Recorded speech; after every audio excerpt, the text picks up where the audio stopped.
последнее время многие спрашивают, как же избавиться легко от кашля. На самом деле расскажу вам очень эффективный, простой, народный метод. Все, что тебе понадобится, репчатый лук. Берем репчатый лук, нужно его закинуть в блендер, помолоть. Или можешь использовать мелкую вот терочку. Надо сделать из него кашу. Потом добавляем мед. Значит, пропорции. На одну луковицу 2 столовых ложки меда. Сделал все, положил в холодильник, настояться часа 4-5.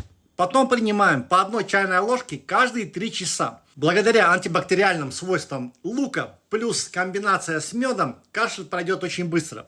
Плюс улучшится иммунитет, а также наладится пищеварение. Пользуйся!